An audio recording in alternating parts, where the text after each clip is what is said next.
Diyaaradan oo ahayd nooca yaryar ayaa cagadhigatay waddo ku taala gobolka Washington ee dalka Mareykanka kadibna waxa duuliyihii looga baahday inuu booliiska ilaalada wadooyinka ee taraafikada sharaxaad ka siiyo sababta keentay inuu isticmaalo wadada gaadiidka. mid ka mid ah askarta loo yaqaan taraafikada oo ka howlgala Washington ayaa la kulmay shaqo maalmeed lama ilaabaan oo fajac ku noqotay kadib markii uu arkay diyaarad isticmaalaysa jidka gaadiidku maraan. askarigan taraafikada ah ayaa eeriyaday diyaaradaasi oo si lama filaan ah ugu degtay jid aad u mashquul badan oo gawaadhi badani marayeen xilligaasi.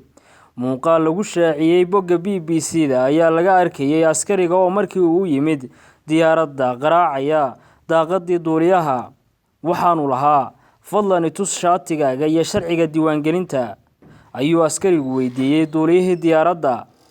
su-aashan ayaa sida caadiga ah wadooyinka lagu weydiiyaa darawaliinta gaadiidka marka ay khaladaad kala duwan sameeyaan.